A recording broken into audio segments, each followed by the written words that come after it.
There's so many people in this world that are lost and personally disenfranchised with who they are as a person. And I spent all of my life up until this last year in that same place. Over the last couple of decades, I've been kind of figuring out who I am and what I want to do and who I want to be. But I didn't have a single bit of confidence in becoming that. And the entirety of my work and what I do is to help shine a light on how somebody can look at themselves confidently and with self esteem. I've been working at this for a very, very long time. I have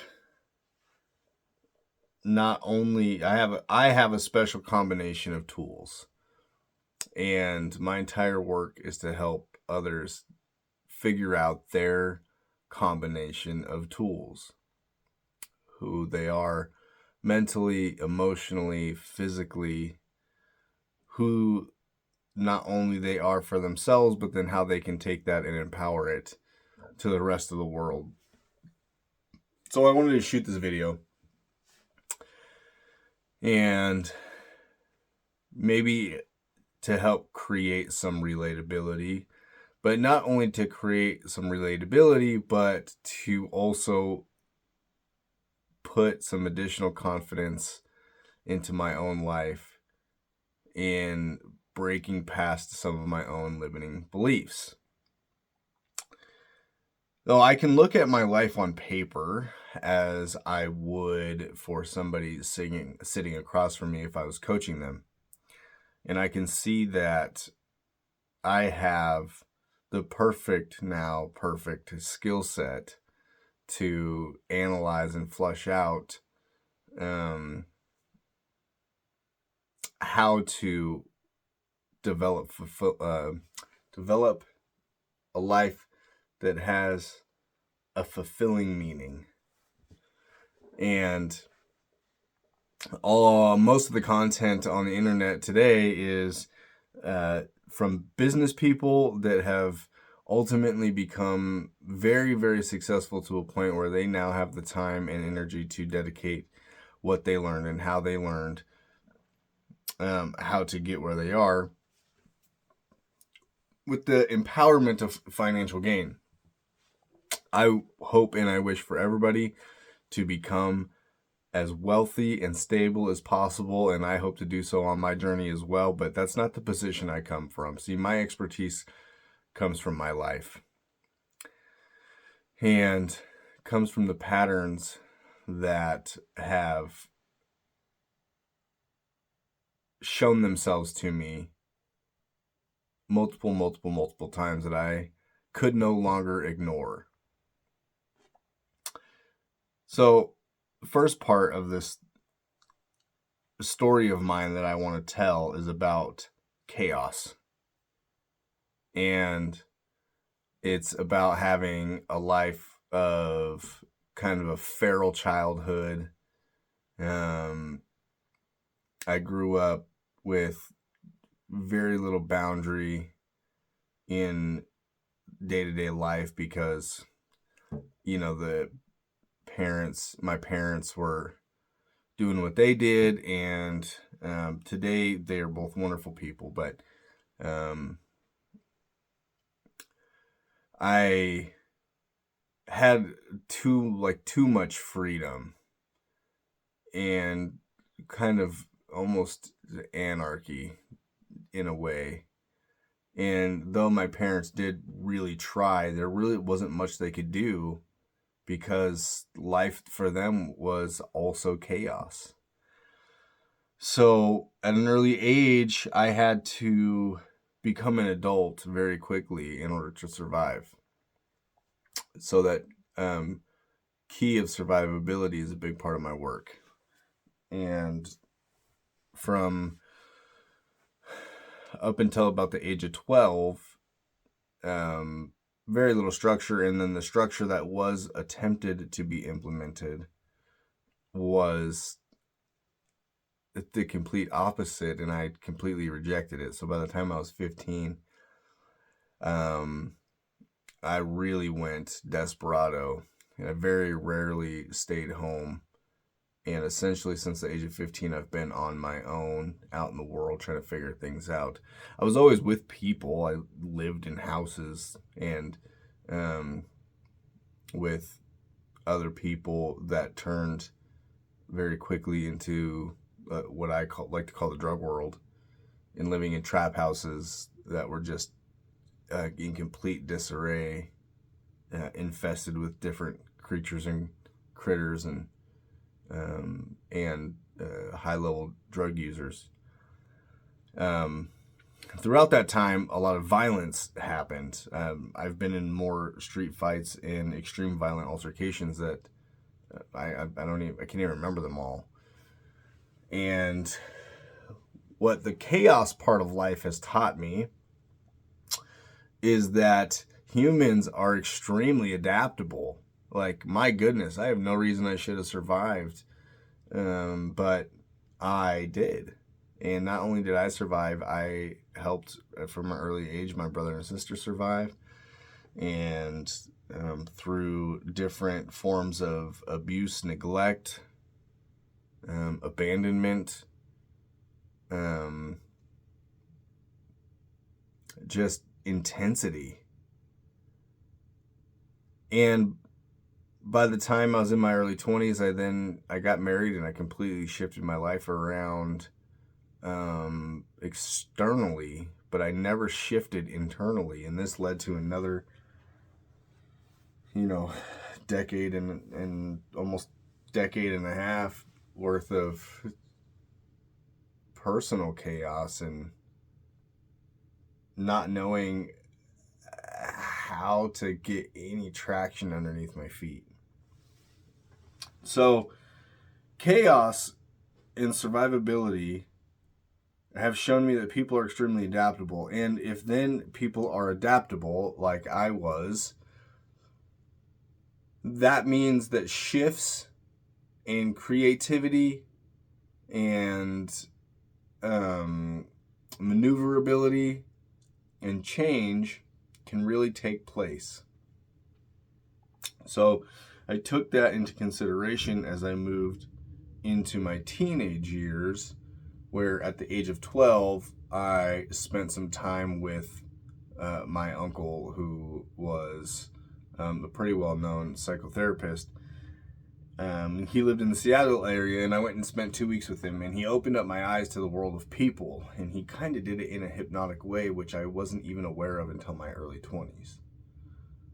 And so for most of my life along the journey, I have been studying at a pretty high level of psychology and people's behaviors and why they do what they do, which I was then able to turn on to myself. So the kind of second lesson in why I've created this is being able to identify the things that we're really good at naturally.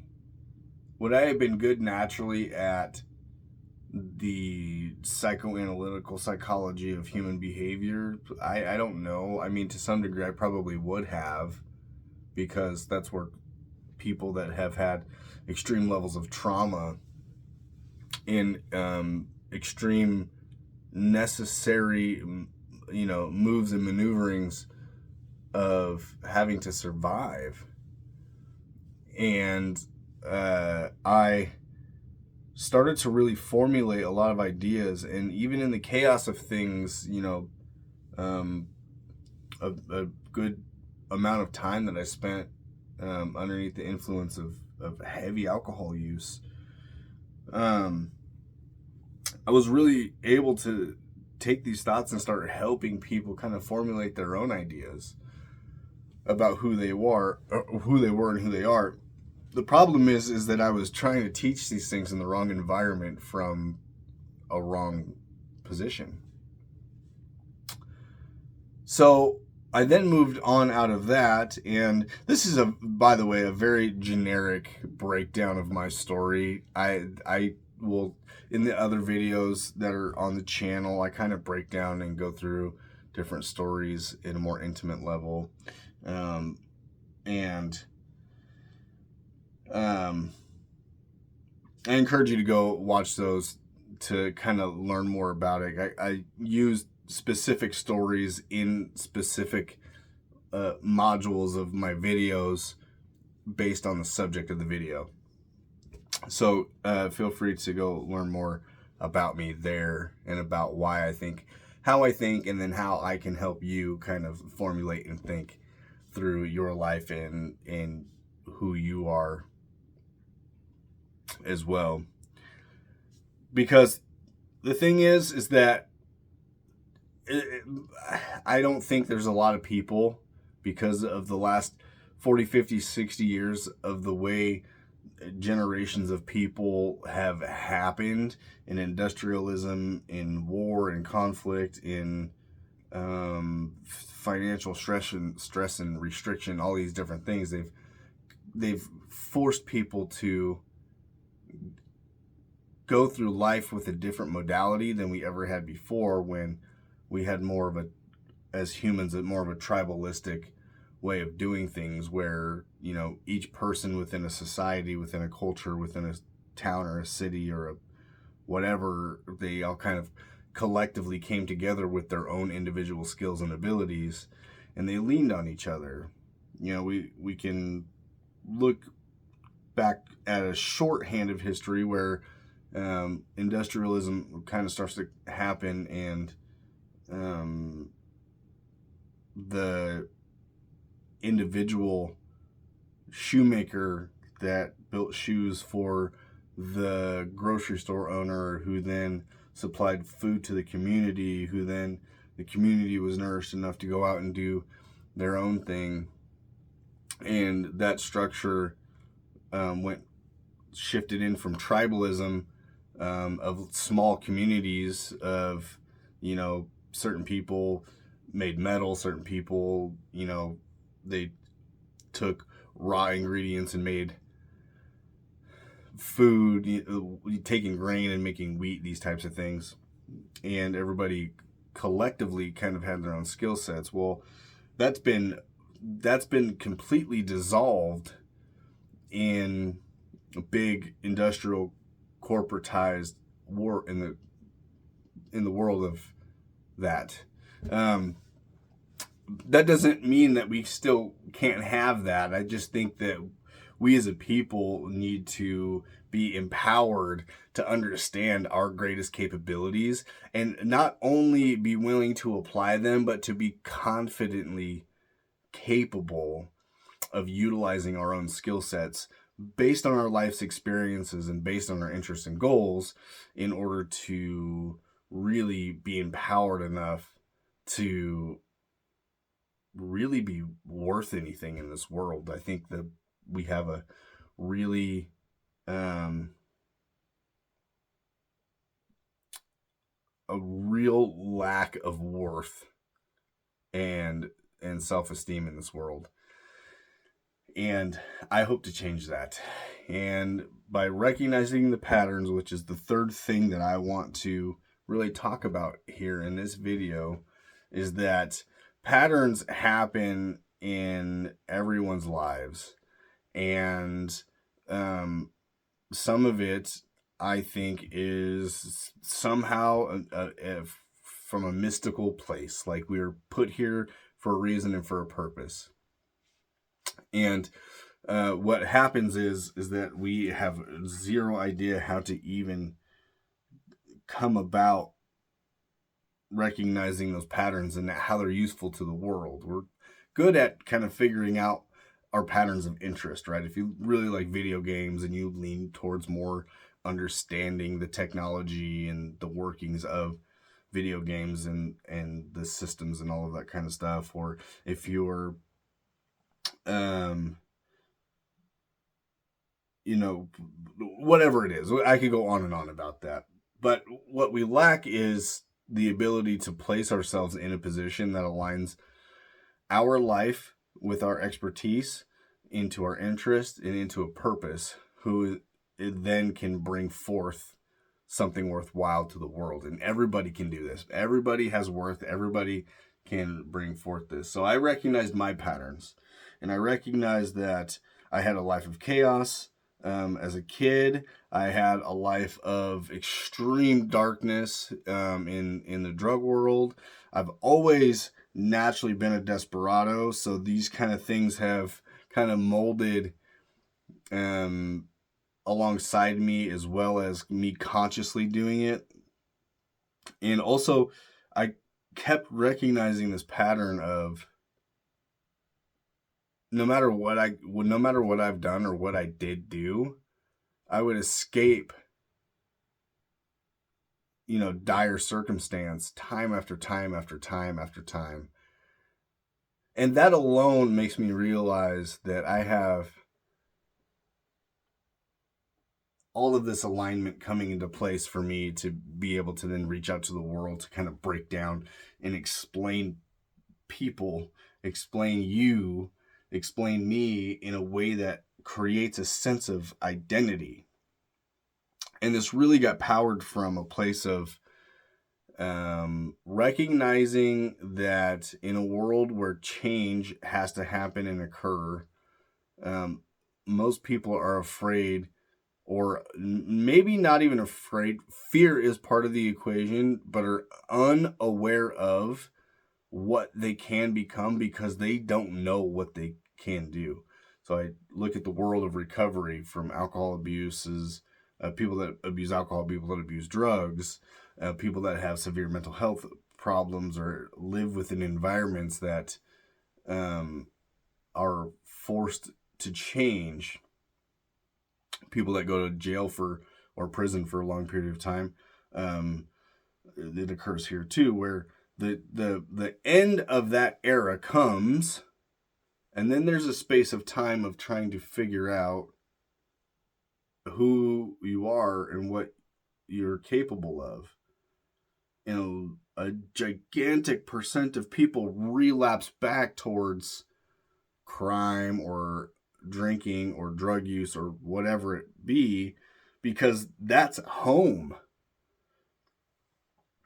They're out here in the wilderness, and I think it's about a 6-month period of time where they're out here in the wilderness, and then the loss of sense of identity and not understanding what you're capable of and building yourself into, at least to have an avatar of what that looks like, you revert back. I've done this dozens and dozens of times, and I think most people do as well. And so I make these videos and I make this content to kind of open up the world to understanding that you're not just who you have been, you're not just who you are, but you are capable of so many things. And I've developed a formula for flushing this out. I've developed a way to really hone in on your skill sets, and I do that within my courses. The course is linked below in the description, and the first course is free. I just want to be helpful for people, and really start to get people thinking at a higher level. The only way to really bring peace into this world is to get people to think at a higher level. Because the chaos of life really provides great opportunity to understand and develop a skill set for the good of the world. Without chaos, you can't have peace.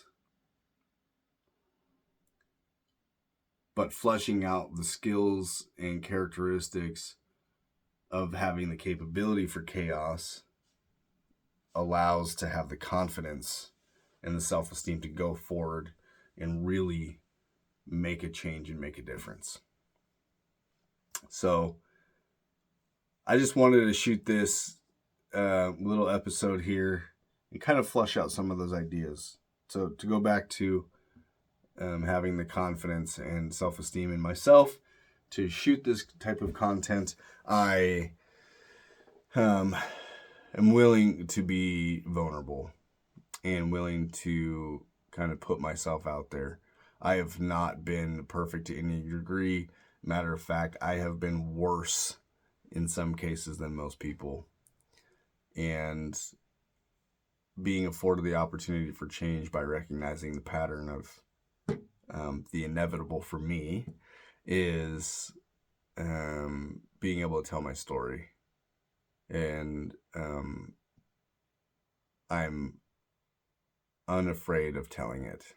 I have been for a very long time. And some of the stories that I tell, I've told thousands of times because I kind of did self-therapy in that regard, telling people stories about me and the things that I've done and gone through, and finding entertainment value in the sense of noticing how people disbelieve some of the things that I've done. And for me, it was entertaining. It was comedic in some form. So I've told some of my stories many, many, many times because some of them are intense and they're like movie scene style, movie scripted, kind of, what are they? Life imitates art, or art imitates life, whatever that adds up to for me. Anyhow, thanks for spending time with me. I'm not sure if anything that I've said here in this video is helpful, but feel free to go watch some of the others where I'm really breaking down the content and the ideas and the philosophies and the modalities and the applications of how I not only changed my life, but how I am helping others just like you change yours to gain structure, confidence, and self-esteem. So until next time, take care. I hope you have a great day.